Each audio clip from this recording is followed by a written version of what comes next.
Parasocialism. It's a one-sided relationship where a person knows so much about a particular content creator, influencer, fictional character, and in this case VTuber, and forms a certain kind of attachment towards them, while those figures knows nothing about that person. Those kinds of attachment depends on the viewer and content creator, be it familial, friendly, or romantic in nature. It is subtle, insidious, creeping up on people and developing without them not even knowing. One day they could enjoy a particular streamer, influencer, or VTuber, and the next they'll find their heart suddenly broken upon hearing those influencers might be in a relationship. While in most instances people just unsubscribe or unfollow, or even the usual petty whining in some random image board or Twitter thread, some instances can be so deranged and horrific, like committing suicide after their favorite characters die, or stalking, harassing, and scaring their favorite content creators their entire life. In recent years, parasocialism has been vilified by literally everyone. Some critiques and problems exaggerated, but often they parrot the same opinion. Parasocialism, bad. And in one way, I agree.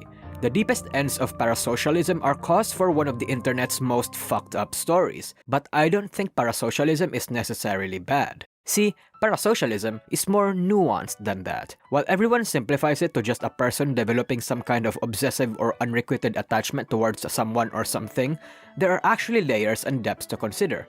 A weeb seeing the boys on Trash Taste and listening to their podcast every day because they're just like me for real. A man inspired after his favorite influencer that once suffered the same problem that he had, overcome it. A man deciding to learn a language just because their favorite VTubers knows how to speak it.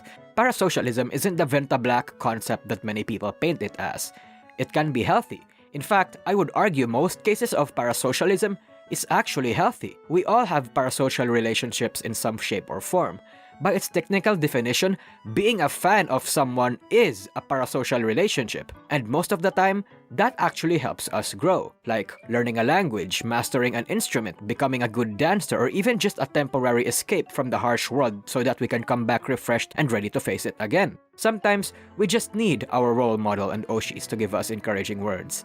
Sometimes, we just need a temporary escape. But when people start depending on them and reach the deep end, that's when the parasocialism problem actually becomes a problem. When requests for words of encouragement become pushy for words of validation. When instead of being inspired by your favorite content creators to fix your issues, one ignores it and retreats to them for comfort.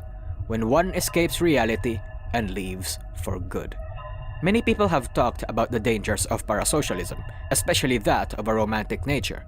I'm not going to be one of them, though I did offer my opinion, and that's going to be crucial for my overall message in this video. No, I'm here to answer another question that nobody seems to have answered yet. Is the parasocialism problem for VTubers worse? But how do you even measure that? What is a base form of parasocialism? By worse, I don't actually mean the level of intensity, because parasocial fans going absolutely batshit crazy over their favorite influencers is not exclusive to VTubers. In fact, I actually think in terms of degree, the VTuber industry isn't that problematic. At least, compared to K-pop and Dream stans, they're way fucking worse. By worse, I mean how heavily the culture of VTubing not just revolves around it, but also needs it. Even more so than normal streaming communities. In fact, the industry banks on it, indirectly encourages it. However, this isn't exactly new. Tons of companies and industries like the K-pop industry, the American boy band culture, and the Japanese idol culture fosters and encourages parasocialism in all manners of depth, because it's the thing that draws in the money. It also doesn't help that the VTuber boom started in 2020, literally the time where many people were isolated, lonely, and in a bad spot in their life due to pandemic lockdowns. While the healthy part of parasocialism got these people to forget about their loneliness momentarily and eventually get back to their feet, the dangerous part is that now some people vicariously live off of these anime girls. But while parasocialism exists everywhere in the media, streaming communities in general are more prone to developing it, since viewers and fans actually have a line of direct communication with that person. Viewers share their vulnerabilities with the streamer, they banter, they have inside jokes, and it makes it so that the viewer feels like they know this streamer for real, like they're close friends with them, when in reality they aren't. And eventually, they go to their streams every time just so they can talk to them, to see what they're up to. Eventually, they develop a parasocial bond. Whether that's on the healthy side or on the deep end ultimately depends on the individual viewer. However, parasocialism can actually also go the other way around. In fact, I'd argue parasocialism first starts on the streamer or VTuber's end. Relatability is a tricky thing to manage as a VTuber.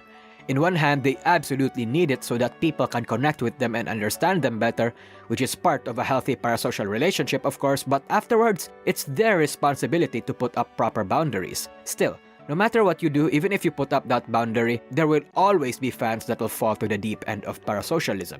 Gachis exist for everyone, not just for VTubers. Putting up boundaries serve to lessen the impact of those gachis. But I can't entirely blame the gachis though, because it's actually the influencers that start seeing their chat as their friends first. Because the chat is always there, cheering for them and occasionally tossing them money. Who am I to deserve your time and money? I need to repay you would become their mentality. And this bond would deepen for better or worse, usually worse, when eventually the VTuber shares their vulnerabilities, past traumas, and too much of themselves to their audience. It's an indirect invite for other people to start pouring their hearts too, and thus starts a cycle where they essentially feed on each other. Some people trauma dumps during a random moment on a stream and sees their VTuber as a waifu therapist, and some people dedicate entire months of their lives making videos worshipping a single VTuber. Okay, maybe two. It's especially worse for VTubers who are troubled because the chat starts developing some kind of savior complex. That's the reason why a lot of VTuber fans love unstable girls and menheras, because they're just like me for real, and to them, they're way cuter than a normal professional VTuber. As such, this is a part of the job for most VTubers. Even if one is literally the funniest VTuber ever, they often need to skirt the edges of parasocialism, even more so than regular streamers, to find the middle between the shallow and the deep end. They can't stay completely unparasocial with their audience for long because parasocialism is the lifeblood of this industry. It's what fans expect and want from VTubers. Most VTubers fortunately manage to find these sweet spots, and those that go over the edge end up in unpredictable places. As examples, Rusha got gotted and was humiliatingly exiled from Hololive, and Vox is seeking professional mental help after the whole Reimu drama, and maybe developing into a menhera himself. Yes, they're still active and popular, but they've earned themselves quite controversial reputations. Yes, they're still making bank, and they still want to pursue the GFE and BFE experience. But at what cost? Of course, I'm not saying that Rusha or Vox deserved the mental damage that was inflicted upon them due to parasocial fans and criticism, but what I am saying is that it's par for the course. Things like these were naturally going to happen. There's even a chance that it'll continue to worsen as they keep descending into the abyss. And again, everything that I've said so far aren't exclusive to VTubers. They happen to regular streamers too. However, the reason why I think it's a tad more problematic for VTubers is because VTubers are easier to objectify. VTubers appear as anime characters, they play into a kayfabe or character archetype, and due to this, it's really easy to forget that they're still human, that they're just entertainers, that they're just doing their job. There's already a growing global culture of men replacing real relationships with waifus, and pair this up with the idol culture, which I'll talk about later, and you get a special kind of problem. But things get even more complicated when you remember that it's part of the magic of VTubers. Them role-playing is part of the appeal of the gimmick of VTubing. VTubers are basically interactive shows when you think about it. Them acting like caricatures, playing into tropes, being a NEET because they're just like me for real, playing into the shipping culture, these are all parts of a VTuber's appeal, and the natures of these appeal makes parasocial relationships all the more easier to form. It's much harder for VTubers to manage their fans because they have to keep that magic alive while making sure most of their fanbase doesn't fall too deep into parasocialism. And if their fanbase have already fallen into the deep end, whether intentionally or accidentally, they start walking on eggshells. Most of the time, VTubers fail in managing that balance because parasocialism is already a key component of the VTuber culture, and sometimes it even dictates the success of a VTuber. Of course, while parasocialism is already a necessary component for a regular streamer or influencer, in the case of VTubers, parasocialism isn't just necessary, it's glorified. Enter the simping culture. Originally, the word simp was an insult to men who like female content creators a little too much, to a point where they'd spend a shit ton of money in hopes of getting some action in return. But during the VTuber boom, fans have not only adopted that word, they turned it into a badge of honor. The most loyal simps and the craziest, most active whales are respected and glorified. Someone who cashes out literally tens of thousands of dollars to super chat their Oshis in a single month are labeled as mad lads, a god amongst men. Half of the fanbase look at this ironically, but the other half do so unironically. Somehow, the simping culture has distorted our perception of such herbivore behavior. Somehow, the simping culture has made this the norm of the industry. And while I agree that this culture is part of what makes the VTuber community unique, it doesn't make it any less weird when you actually look at it from the outside and look at it without rose-tinted glasses. But again, this culture is what makes the industry special. For better or worse, it is also part of the magic of VTubing.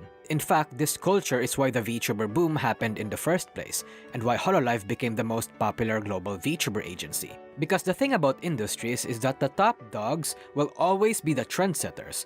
What they do is what most people follow in order to get a similar result. Hololive's idol niche became the meta for the industry when the VTuber boom happened, and as a result, idols and VTubers have become intertwined, permeating to every corner of the VTuber industry. Idols have something of a problem with parasocialism already, so it's only natural that it was going to make it worse. The toxic side of the idol culture, which is the whole not talking to males thing among others, spread out across the VTuber industry. It's not that any agency, including Hololive, is forcing their VTubers to follow this toxic part of the culture and be parasocial, because it's mostly perpetuated both by the viewers and the individual VTuber. And while this industry has been doing well to shed off toxic parts of the idol culture, like the whole not allowed to talk to males thing, heavy parasocialism is still the lifeblood of the community, and it's where the VTuber industry is still going. One thing that I've observed too is that the parasocial aspect of VTubing is worse for the eastern side of the industry than the western side. The Japanese, the Chinese, or really Asians in general are more prone to fall into the deep end of parasocial relationships, and as a result, they're the most loyal and profitable, but also the most volatile. There's a fine line between dangerous and healthy parasocialism. In fact, that's pretty much the point of this video, to find that line. To find that balance, both as a viewer or a streamer. Healthy parasocialism are healthy VTuber and fan relationships, when a VTuber knows that their chat are just their fans and not their friends, appreciating them but still keeping a distance. When viewers know that the VTubers are just doing their job, still buying into their kayfabe and having fun but maintaining a healthy separation. But dangerous parasocialism is dependency or codependency between VTuber and fan, when the lines blur both for the chat and streamer, and they feel the need to see each other to complete their day. When the viewers start seeing the VTuber as their waifu therapist, a romantic, or their friend. Healthy parasocialism is the reason that the magic of VTubers exists, and it's one of the elements that make VTubing unique. Enjoying your Oshis as cute anime girls doing cute anime things is one of the most unique experiences of online entertainment. But dangerous parasocialism is the horror of the VTuber community, as it can ruin entire fan bases, VTubers, and further damages the reputation of the industry. The moment you buy into the illusion too much and forget that these VTubers are just normal human beings doing their job as entertainers, is the moment you start to slip on the edge. The moment you stop being a fan and start seeing yourself as their friend or lover, is the moment you need to take a step back. All of us are parasocial towards someone or something in various degrees. But when you start substituting parasocial relationships for actual real relationships, realize that you're falling on the deep end. The parasocial problem only becomes a problem when you let it become a problem. Hey everyone, thanks for watching this video. Leave a like and comment down below if I've missed something or if you have something to add. And if you'd like to engage in a parasocial relationship with me, joining my membership or Patreon will be the best way to do so. Anyway, that's it. See ya.